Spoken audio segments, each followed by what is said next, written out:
a long time ago, a friend of mine had, he worked for me and stuff, and, we'd be bouncing chew back and forth if we had to. But I had already kind of quit. I made a deal out of it. I told everybody, well, I'm trying to give it up for a while. A month later, I'm asking him for a chew, and he's like, all right, well, you're quitting, right? I said, well, yeah, I'm trying to. And he said, well, give it 5 minutes and ask me again.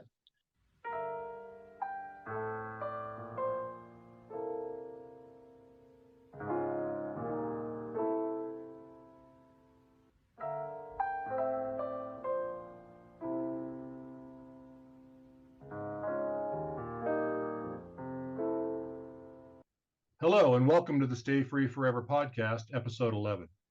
My name is Clifford Fuel, host of the podcast that aims to help you adapt and thrive. To be able to thrive, one first has to be able to live. Today on the podcast, we're going to talk about an addiction that, while decidedly unhealthy, does not come close to causing illness or death in the same numbers as smoking, alcohol, or drugs. As a result, it does not get nearly as much publicity.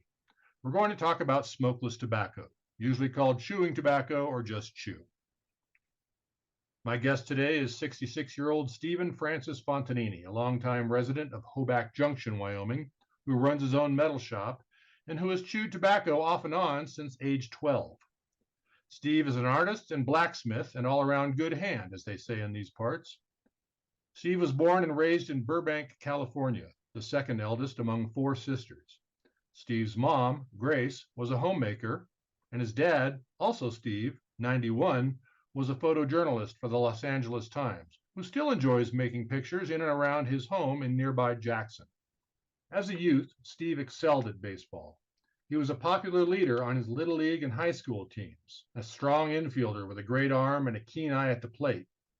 Later, he played in an adult league that lost fairly regularly, he says, to semi-pro and single-A teams. Taking after his dad, he was also good with a camera. Steve was photo editor of his high school newspaper and went on to study at the Art Center College of Design in Pasadena. He says his goal as a kid was always to be some kind of artist. A couple of summers as a river raft guide in Grand Teton National Park led Steve to relocate to Wyoming. For several years, he guided float trips, pack trips, snowmobile tours, and more in the Tetons and Yellowstone. He also drove school buses, fixed the buses he drove, and got to be around horses again, something he had learned to love as a young dude ranch wrangler on family vacations to South Dakota. He decided to become a farrier and got his degree at the Montana State University Horseshoeing School in 1985. Since that time, he has traveled the U.S. with his anvils and tools, working on all kinds of horses and teaching many clinics along the way. Today, his time in the shop is spent mostly on metal sculptures and custom home projects for clients coast to coast and border to border. Before I welcome him, I should mention that Steve and I have been friends since 7th grade at St. Robert Bellarmine School in Burbank. Welcome to the Stay Free Forever podcast, Steve Fontanini. Hello. Thanks for having me, Cliff, and hello to all your listeners. Nice.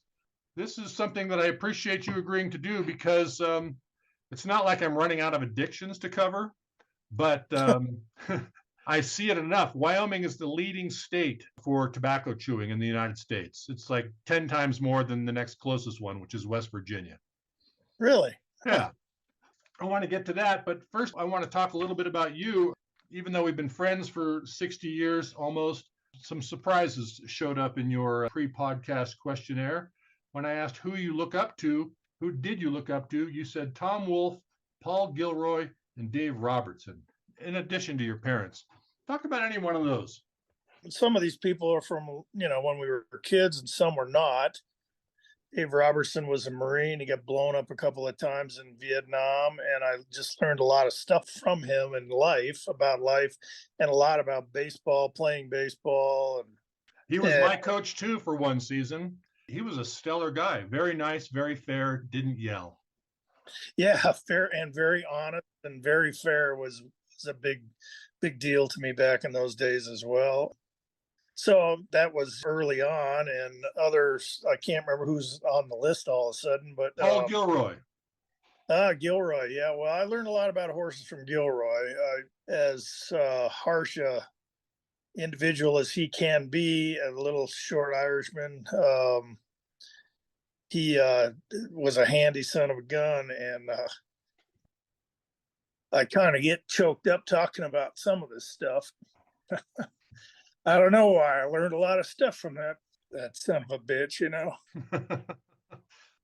Tom Wolfe, the writer? No, Tom was the instructor at the Montana State Shoeing School. You know, we ended up being lifelong friends. We shoot horses together, and I don't know how many nights I've slept at his house. Really great people, super honest, hardworking. I learned a ton about it, everything from him, not only shoeing, but I mean, we drove around together talking about life, etc. What about your mom and dad? Did you look up to? Well, just that they were always there and always hardworking and trying to do what they thought was the right thing for all of us as kids. And I really learned how to work because of them and really think ahead. My old man is really thinking down the road at every possible moment, And that is actually a pretty important skill for anyone that is trying to get somewhere in life, do something with their knowledge and skills. And he came from a pretty poor situation. Anybody that I've ever met in my life that's coming from a pretty poor situation, they all think ahead. They think about what the next move is and what they're going to do and how they're going to do it and how it affects them and how it affects whatever's close by to them. So there you go. What's a typical day like today? I had designed and started building anvils. I'll say 1999 is when I made my first sketches. And I'm in the process of building a trailer to haul them around in so that when I go places, they're covered so they don't get snowed or rained on. This trailer will have a crane inside it, and so I can pick them up and set them on people's trucks. So that's today. And normally, whether I've got a sculpture going or whether I've got a house going or part of a house, if I quit by 3 or 4 or run up and hang out with my old man or work my dogs. And you got sheep to keep them busy, right? I did recently get rid of the sheep. Kind of had a tough summer with my heart. So I took one thing off of my plate and I'm planning on getting more sheep in the spring. You mentioned a heart problem, which you said was probably the chief reason that you quit chewing tobacco. But let's go back to age 12. How did you start chewing tobacco at 12? Those guys in the Black Hills, when we were waiting in between dude rides, the older guys, they'd force me. There was another young guy there too, the son of the owner, and they'd force us they'd heel us. So they'd make us run across the yard there, and then they'd try to rope our feet. And I don't know, that was our reward, was to get a chew. So that's kind of how it all started. Do you remember your first time trying it? Yeah. What was it like? Well, it was a dizzying experience. How long does the dizzying experience last as you start chewing more? Oh, I don't know. I mean, you always get a little bit of something like that, when you first put it in. But to me, it depends on how often you do it and how often you don't. In periods of time when, I'm chewing starting 6 a.m. and, you fall asleep at 9 o'clock at night with a chew in your mouth, you don't get that initial, I'll call it a buzz, quite as much because you're just so your body's so full of it all the time, you just don't get that feel. So if you quit for a little bit, and you start up again in a few months, then you'll get that initial buzz. It's got 3 or 4 times the amount of nicotine as a cigarette, a single chew does. Did you have a brand of choice? Well, I started out with wintergreen skull, and then when I got older, those last year or so of high school, or moved into Copenhagen and was into the Copenhagen for a long time. I'll say in the late 90s, Skoal started making a wintergreen that was long cut so that stuff wouldn't get all over your mouth quite as bad. When you smile at somebody, there's little black dots all over your teeth. Well, with a long cut, it's nowhere near that bad. Now, do any of these that you tried or used, do they require actual chewing, or is it just sitting between your cheek and gum, entering your bloodstream that way? Well, I did a lot of that. technically that wintergreen skull or Copenhagen is called snuff. But the other stuff like Red Man or Male Pouch, both of those come in a pouch, and they're like leaves of tobacco. And you put in as much as you want into your mouth, and you kind of stick it off to the side and chew on it here and there, and spit or not or whatever, swallow. A lot of people swallow. And then there's another stuff, Dog Days. It was a solid brick, about a half-inch thick and maybe 2 by 2.5 inches rectangular, and you'd cut off with your pocket knife, you'd cut off a chunk of that. And that was similar to the Male Pouch or the Red Man style, but it was packed together, so you damn sure chew that. It's leafy like tobacco and layered like that, so you just cut off as much little corner, little chunk, and break it apart while you're chewing on it. And that stuff in the Male Pouch is probably a little easier on a person's body than the snuff, I'll say. What's the longest you used? Could you measure it in years? Oh, probably, yeah. I'll say 15 years without quitting, maybe 12. But before that, I'd chew for a year or 6 months and then quit for a year or 6 months and then get back to it. And after that, same kind of deal, you'd quit for a while and just something, whatever those, I know they call them triggers nowadays. It's like everything I ever did and still do is a trigger to me. The smell of a shop, the smell of horse shit, forget it. You rub a horse's neck just to say hi to him, and that dust you kick up, you smell that horse, and there's another one. Something that makes you want to chew. Yeah. Yeah. So why did you quit in the first place? Why were you quitting along the way? Well, I don't know that a lot of it was, I'd go back to California from the Black Hills, and you're in school, and they kind of look down on that, spitting on the floor in class. And I never was a big swallower, but over the years I had met, as a young person, I had met other people, and let's just say South Dakota, and that they were chewing in school, and they were swallowing, and I just never, even as a little kid, I never really wanted to swallow it. Nowadays, I know that it's definitely a bladder cancer thing, and the more you swallow, the more you're probably going to get bladder cancer. And which I've been checked, and I don't have bladder cancer. But if I was to start chewing tomorrow, I still would not swallow it. What did you like best about it? Well, I like that little buzz you get right away. It seems to also kind of keep you energized and like you just had a whole bunch of coffee or, whatever. And that's what I liked about it. Myself, anyway, I always felt like the underdog when it came to doing things like shoeing a horse or building something or whatever. And you can't do that stuff if you got a cigarette or a pipe in your hand all the time.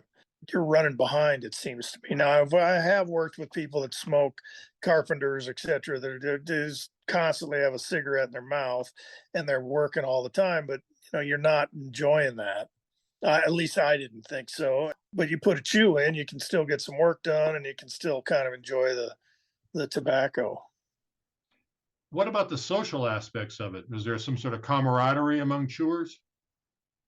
I guess. I mean, it depends on the people again, to me. I had a friend of mine that we shoot a lot of horses together and went places, we shoot at the high school national finals rodeo a couple of times. And, we'd chase women together, drink beers together, work in my shop till 3 o'clock in the morning, making horseshoes and yeah, something like that. There's a camaraderie and, hey, give me a chew, throw it across the yard or across the room, whatever, because you're out or whatever. And then you get cussed, but you get it anyhow, and blah, blah, blah. So, and other people, other people that you're kind of close with, yeah.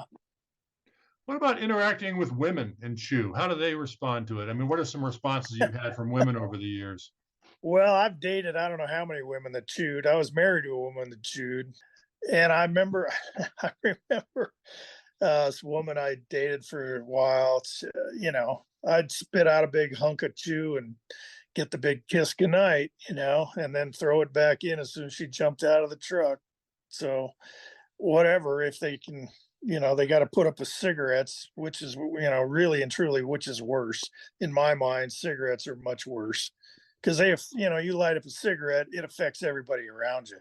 You throw a chew in, most of the time people don't even notice. Were you ever rebuffed by a female because you chewed? Not that I know of. That's considerable charm. Yeah, I can be full of shit like anybody. You quit a bunch of times, but it seems like this last time, how long ago was it that you stopped? Well, I'm not real sure, but I'm gonna say 5-ish years. And why? Well, this heart problem that I have, it's a family thing. Everybody's got it, or 73% of the Irish side of my family has it, and people have heart transplants, and people have died. My older sister died at age 41 from this thing, and anyway, but I can feel if I drink too much caffeine too, I can feel my heart acting up, and which it's always done. And even when I was, active playing baseball or active shoeing horses and going hiking or running down the river, whatever, if I do exercise of any kind, I get my heart rate up around 80 to 100 or more than that. It acts funny. It just made sense to me to cut out chewing tobacco. Is it still hard? Was it hard at the beginning to stop? Yeah, oh yeah, yeah. I'd love this stuff. I'd miss it every day. Part of me thinks, some days it's like the hell with it. I'm gonna just start again. What do I care? So I'll die. I'm 66 years old. I've had a good life, been around, blah, blah, blah. But on the other hand, I don't start up again to bum a chew. You see somebody and you know, Would you expect a good friend to refuse you if you asked 5 years in to bum a chew? yeah, yeah. Some of them I would, and some of them I wouldn't. It just depends on what their attitude at the time is, and how they're feeling about it all. Personally, I'm not into guiding somebody else's lifestyle or life. And if they come to me and they want something that they probably shouldn't have, I'll probably give it to them. They're adults, as long as I feel that they're not going to go get in a wreck right away or have this mouthful of tobacco and then go get divorced the next morning.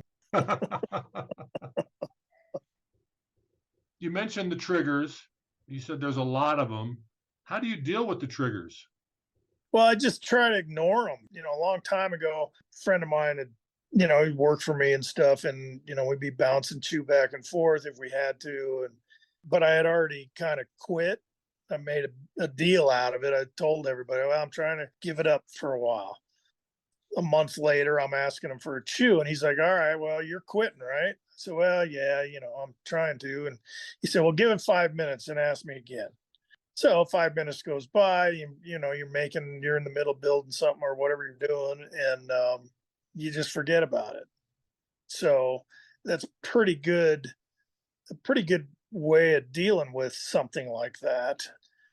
And then eventually you end up just not asking for it, and maybe 3-4 years go by, and when you have thought about it and thought, well, I'm going to go buy a can, you'd say, all right, well, give it 5 minutes. And then 5 minutes later, you're under the truck changing the oil and you forget all about it. Do you consider yourself a chewing tobacco addict in recovery? I never thought of it that way, but I'm not, in a lot of ways, I'm not, I'll call it that modern. I don't label stuff that way like they do now. And I don't know. So I used to chew, now I don't. If somebody, you or whoever, has to put that kind of label on it, then yeah, I'm a recovering tobacco abuser,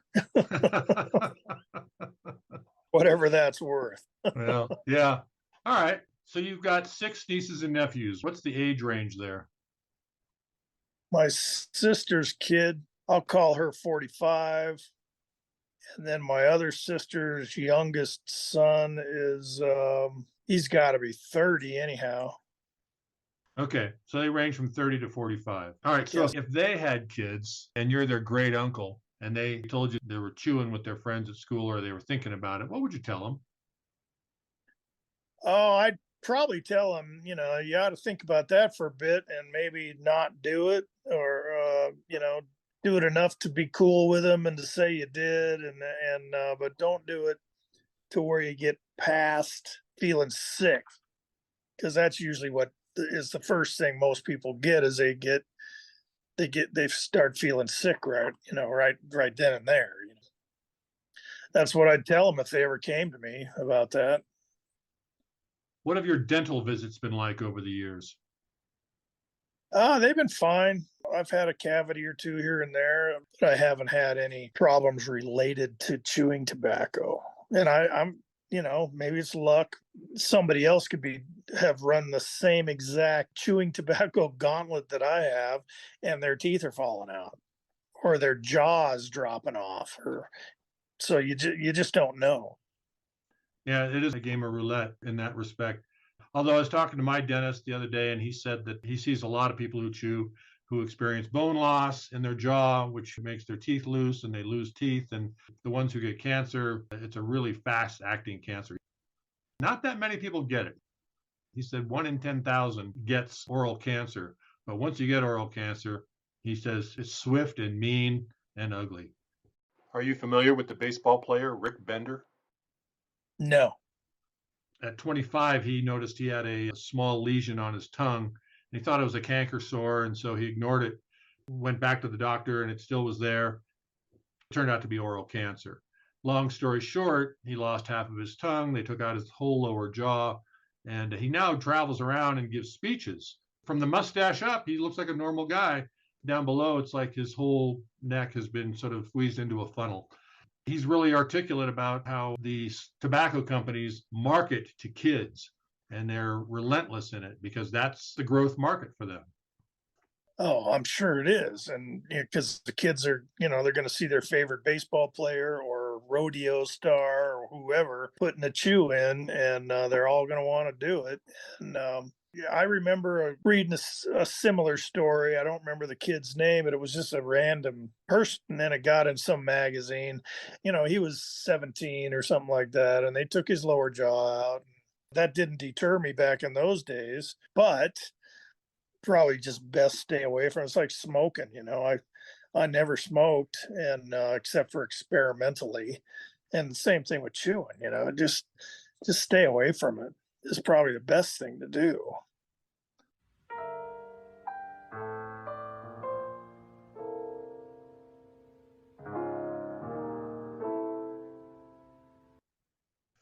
Well, Steve, as you are well aware, there are 3 parts to the Stay Free Forever podcast. The second one has me read from a workbook and someone's response. I looked through a lot of my substance abuse workbooks and came up with a response from a 29-year-old woman who lives in Wyoming who has multiple addiction issues.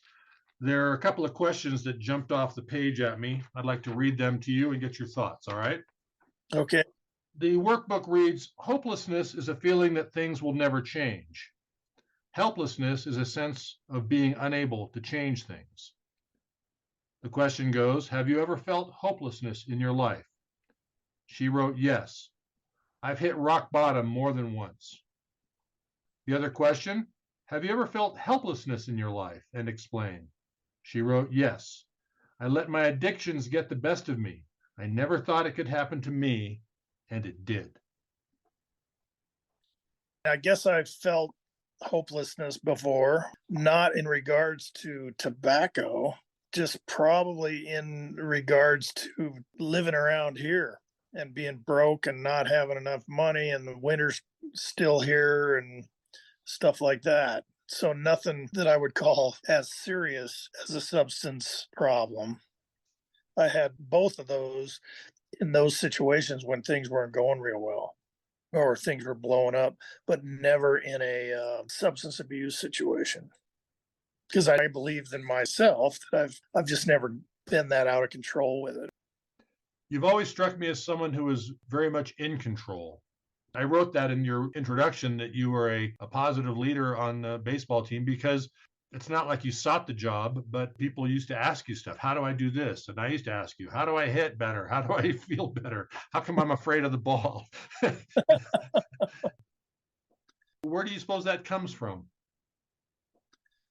I'm not 100% sure, but somewhere along the line, I learned that KISS method of keep it simple, stupid. I think partially I'm just kind of lazy and I don't want to get too deep into anything. It's like, wait a minute, there's a simple solution to this. There's another part to her response. It says, list 2 sources of your strongest temptations to use and explain what you can do to remove the temptations.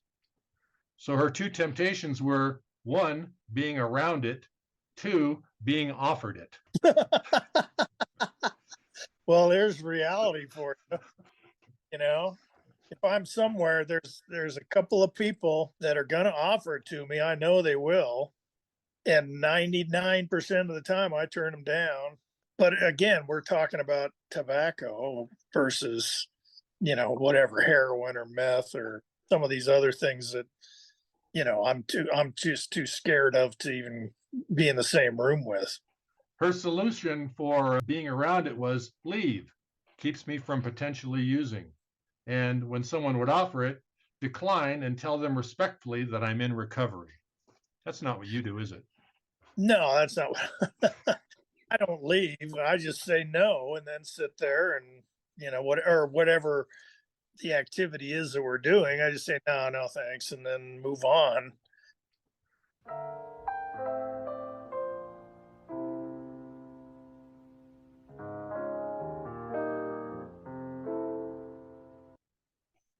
And as you know, there are 3 parts to the Stay Free Forever podcast. And the third part has us each share a quote or passage that we find compelling or interesting and talk about it. Who would you like to go first? I think you better, because I don't know what to even say. You didn't prepare a quote or a passage? No, I spaced that out, I guess. Okay. Do you want to just take a moment and think about something that you or something that Dave or Gilroy or Tom Wolfe imparted upon you that you consider to be wise words that other people might benefit from? I think that's why I didn't do it, because I gave it that kind of consideration for a minute or so and didn't come up with anything. There's the usual get it hot and hit it hard thing, but that doesn't really seem to work in this situation. Lots of sweaty saddle blankets make for good horses, and it's that way with people. People have told me that in life too. Lots of sweaty saddle blankets make for good horses and good people. Yeah, because you're working, you're getting something done. And that's actually pretty important for a lot of people. And I think it's pretty important for a lot of people that have addictive situations, because not only you're keeping busy, keeping your mind off of the drug or whatever, or the tobacco or whatever, but you're learning a skill and you're moving your life forward. So there you go. Well done. When I think of you, I was trying to think of some of my favorite writers, thinking of which ones would resonate with you. And so I went to Mark Twain. Some of them I've read before, some of them I just looked up, but there are 9 that I like. And I'd like to get your first impulse reaction to each one of these. Fair enough? Okay, I'll try. All right. If it's your job to eat a frog, it's best to do it first thing in the morning. And if it's your job to eat 2 frogs, best to eat the biggest one first. Well, I agree with both of those. Why? Well, because it's kind of that get it done attitude. Get it done, man. Quit pissing around. All right, thank you. Whenever you find yourself on the side of the majority, it is time to pause and reflect. Oh boy. They're just going along with the flow. It's like my old man told me years and years ago, you got to be on the outside. You got to look at it from a different angle than the others. And he meant that. He meant that in a photographic sense. Just pretend you're at the football game and you're all making photographs. Those guys kind of follow the ball around like hive of bees, Well, he always said, well, you got to look at it from a different angle. Well, I didn't take it that way. I took it in life in general. Look at it a little bit different than everybody else. I like it. My third Mark Twain quote: "The fear of death follows from the fear of life. A man who lives fully is prepared to die at any time." Yeah. Who gives a shit? I think that's what he said next. I'm sure it was. If you don't learn something every day, you're not living. That ties in with what he just said, as far as I'm concerned. So you're ready to roll. When the time comes, you're done. Okay, you're done. And for me personally, 2012, I was dead. End of story. It's just I followed the same pattern that four of my uncles did as far as this heart thing goes, and because it was the 60s and 70s when they died, they didn't know what the hell was even wrong with them. In my situation, if I hadn't have done what I did with the doctors and found we found the right doctors, etc., I'd be dead too. So, and there's no doubt in my mind. But, I was ready to roll at that time. And I'm more than ready to roll now. Whatever happens is going to happen. I mean, I've done a lot of stuff and been around a bunch of things, and won some awards for my metal work and blah blah blah blah blah. So, if I die tomorrow, I'm okay with that. And I think a person needs to get to that point. I think so. My fourth Mark Twain quote for you: "Anger is an acid that can do more harm to the vessel in which it is stored than to anything onto which it is poured." Boy, that's true. I think back, as a young person, early 20s, and I'm working on something and just getting madder than hell and throwing shit across wherever, and just you end up breaking things. Then you got to go back and fix them. Now, since that time, I don't know when I figured all this out, but just let it ride. You can vent. They talk about venting. Well, okay, then scream and yell or whatever you need to do, but just don't get angry like that and cause more problems than what the original problem that you're all angry about is.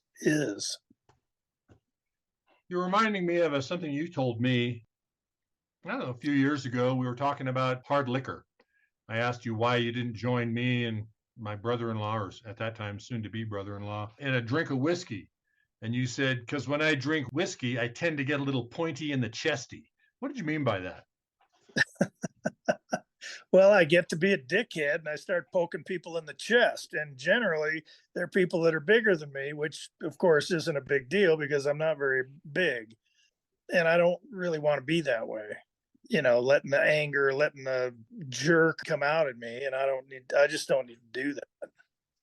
And so you recognize that alcohol lowers your inhibitions in that regard and impairs your judgment in that regard. And so you basically swear off that. Yeah, I don't drink whiskey. I don't I mean, I have in my life, I guess, but I just don't because of that very reason. It's just I don't need to get beat up because I see some bozo over there that needs his chest poked, you know. It I sounds don't like a need. healthy dose of self-awareness. Well, I think people got to have that self-awareness. I don't know how you could get by without it, really, or without some degree of it anyway in life. All right. Number 5 on our hit parade of Mark Twain quotes: "A man who carries a cat by the tail learns something he can learn in no other way." Yeah, and you won't forget it. Do you recall anything, learning something that way in your life? I got a friend of mine. I mean, he used to get so angry, and he would physically punch a horse in the face. At one point, he shattered his hand and his wrist like beyond belief. I mean, I see stuff like that in life, and that makes me not want to react that way. You know what I mean? The guy from the last podcast, the judge, said a smart person learns from his own mistakes. A wise person learns from the mistakes of others. Yeah, that part, learning from other people's mistakes, I learned from my older sister because she was the oldest one, and she's making her share of mistakes. And I was sitting back and just not saying it, not being judgmental or anything, but just saying, okay, well, if I get myself in that situation, what am I going to do? I mean, I've pretty much done that a lot of my life. And yeah, I've made mistakes by grabbing the tail of the cat and, you know, but you don't forget that. If you're learning from somebody else's mistakes, you might forget about that. And then boom, you'll get hurt by that particular mistake when you shouldn't have. But you won't forget when you get, that cat whips around and's got you by the throat. You don't forget that. Yeah. All right, 4 left. Number 6. I am an old man and I have known a great many troubles, but most of them never happened. Yeah, I remember that. At least that makes me think of both times I got divorced. It was like this horrific thing, and life is going to be so messed up and crazy afterwards. And it's just not true. Life is going to go on, and if you're a relatively honest person trying to do your best with everything that you do all the time, then that isn't a problem. Number 7. There are basically 2 types of people who accomplish things and people who claim to have accomplished things. The first group is less crowded. Boy, is that true. All the stuff I've done, you get in the horseshoeing world, you get in any kind of dude world, whether it's pack trips or hunting camp or even snow machining into Yellowstone or wherever. And it just, everybody's full of shit. Everybody's done this, they've done that, they got this going for them, they got that. And you sit back and you watch them and, they got none of it. So you just got to be careful, and you're going to talk the talk, walk the walk, get it done. All right, on a related note, number 8. Thunder is good. Thunder is impressive, but it is lightning that does the work. That's true. Said the man who hammers red hot steel for a living. Yeah, you got eventually you got to get it done, whatever it is. I know thunder scares the dogs, but lightning kills the dogs. I'm gonna have to think about that. Number 9, the last one. Life would be infinitely happier if we could only be born at the age of 80 and gradually approach 18. Yeah, I remember reading that. And I don't know if I was in grade school or junior high. And yeah, life is backwards. You're struggling, you're 19 years old, you're not making money. And in theory, you're trying to learn something, learn how to live, learn how to make a living, learn how to, whatever the skill is that you have an interest in. And it'd be nice if you could get paid for that. In that regard, what he says, life is kind of backwards. Yeah, it seems like we're at the height of our physical powers in our 20s and 30s, and we're at the height of our mental capacity when we're in our 50s and 60s. And wouldn't it be nice if you kind of squeeze the two together? Yeah, right. I mean, I think that's what your goal in life really is to be as physically whatever you need to be for your life and your lifestyle and your job and all that, and have plenty of brain power to go with it. That's where a lot of people just don't get it done. I don't know how to get it done. I came close, but I'm definitely smarter now than I ever was. And certainly physically, I'm, a useless pustule. What haven't I asked you, or what haven't we talked about did you think is worth talking about? I think we covered it pretty well, to tell you the truth. I do too. I'm really grateful to you for talking turkey about tobacco, because it's really nasty stuff. The fact that you've stopped for 5 years is a good achievement. I hope someone out there can take some inspiration from that. Yeah. Just don't mess with it if you can avoid it in any possible way. If you're in the throes of using it, just find ways to back off. Just instead of chewing 24 hours a day, cut it back to 12, whatever. Certainly it's not like heroin or anything, but I will say a long time ago, a longtime friend of mine's a veterinarian, and he told me that chewing tobacco is much more difficult to actually quit than heroin.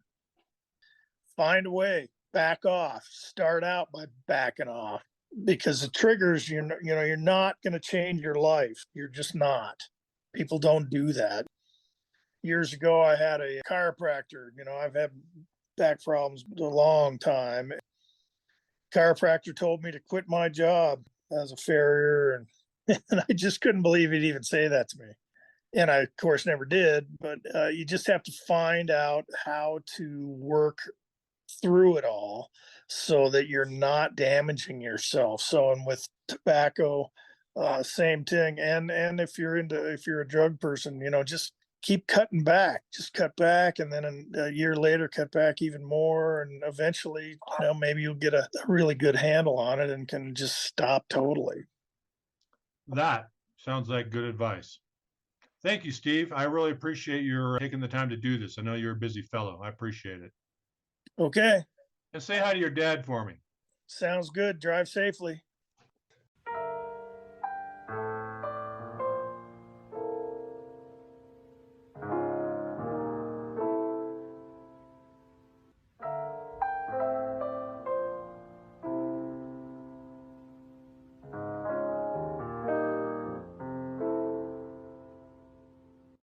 The Stay Free Forever podcast is recorded and produced by Clifford Fuel, owner of Stay Free Forever, LLC, a Colorado and Wyoming company.